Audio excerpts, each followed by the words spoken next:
YouTube. This is Dr. Wanda.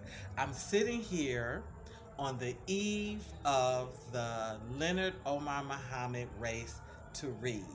This is a competition that I've hosted starting back in 2017 where individuals, sometimes we've done it with women, sometimes we've done it with men, we've done it with youth, but you have an opportunity to win a solar panel and a set of books.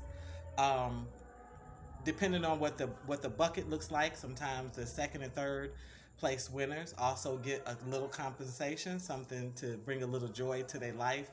But we definitely make sure that the first place winner gets something special, and that solar panel is something special.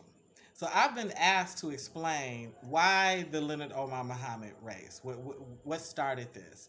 So I fell in love with Africa around 2015, 2016.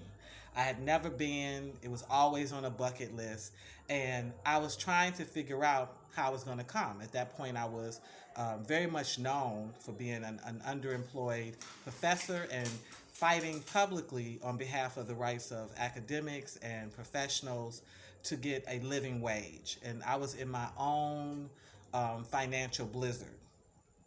And it was the Africans who reached out to me and told me, they said, hey, listen, if you ever make it to the continent with all your experience, your talents, your gifts, they would scoop you up. And then someone said, and the motherland needs you.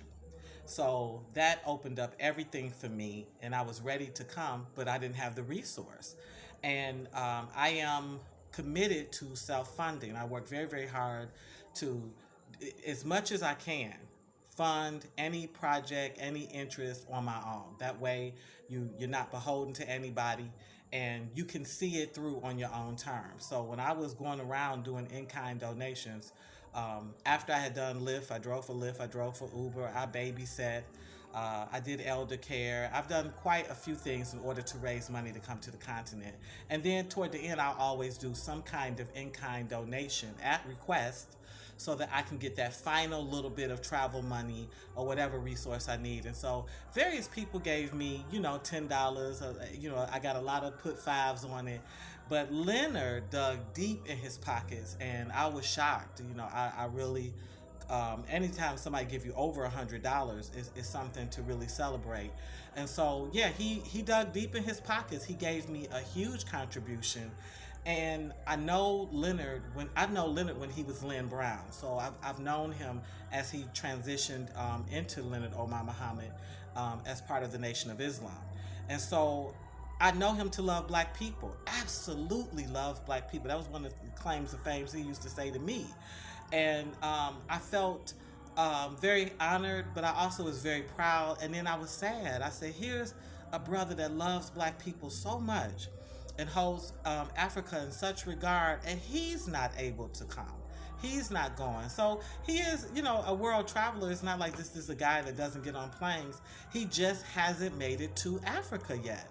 And so I said it in my mind. I said, you know what? He's going to be there vicariously through me.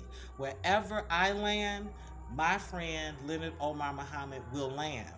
And he will leave such an impact that even if he should ever step to any of these nations and he goes to those communities, when he says his name, he will most certainly be welcomed. So the Leonard Omar Muhammad is a way for me to pay homage to my friend who greatly invested in me when so few people even believed or even understood why I wanted to go to Africa. He asked no questions. He didn't require for me to pay him anything back. He told me he believed in me, and he told me to go do good work on behalf of the people. And I always tell him the same thing. Your gift will not come back void, and to this day, it has not. So the Leonard Omar Muhammad is my way of celebrating my friend. It gives a blueprint for others who want to celebrate their friends. Everything isn't a card. Everything isn't a gift. Sometimes you need to leave a different type of legacy.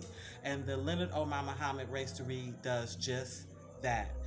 The Ugandans, the family that won, that elder told me, I'm so proud that I have lived long enough to be able to have light in my home. And she was in her 80s and had never had light in her home. The solar panel not only gives them light, but it gives them the opportunity to start an industry, because usually the ones we select have a prong, an extension, where they're able to charge their neighbors' phones for a small fee.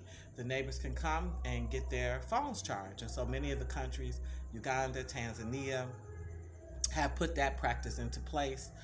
We had the Leonard Omarr Muhammad Race to Read here in Ghana, and I don't know if they've used the solar panels that way, but Ghana has quite a few blackouts at certain periods, so I know it has given them what they've needed to be in sort of a rural area and still have light.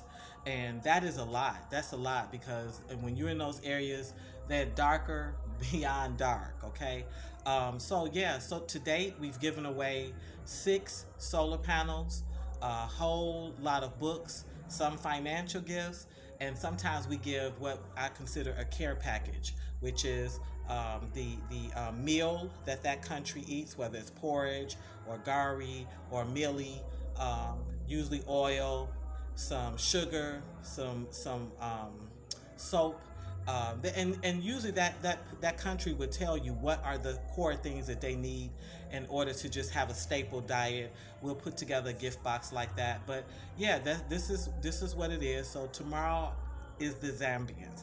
I've been working with the Zambians now for just under a year. I've been working with a particular woman, Sylvia, and she's kind of like my teacher partner, and I send curriculum, and I have a Wonderland Zambia girl group there, and we do various activities to stretch critical thinking, and give them an opportunity to explore creativity, think outside the box, and a lot of stuff that's just around girl self-esteem, because you never have a shortage of that any place in the world. So it's the Eve. The Leonard Omarr Muhammad Race to Read is tomorrow. They're gonna stream it, and we're gonna see. This year they're doing a sack race.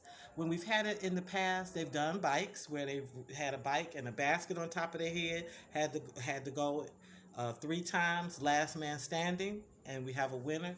But this time we're doing like they did here in Ghana. They're doing a sack race. So men against the men, the women against the winner. We're supposed to have 2 winners, so there'll be a man that wins a solar panel for his family, and a woman that wins a solar panel and a set of books for her family. And so I'm signing off, because I want to go to sleep. I want to settle my day, go to sleep, and wake up and see what's happening with this Race to Read in Zambia. The prayer of Jabez is real. My territory got extended. So hosted twice in Uganda, twice in Tanzania, twice in Ghana. Our first time in Zambia. Leonard, as always, I love you. Thank you so much for always believing in me. And we're going to keep this race going. This is 4 countries. We're 4 countries in for the Leonard Omarr Race, Muhammad Race to Read. And I'll see you tomorrow.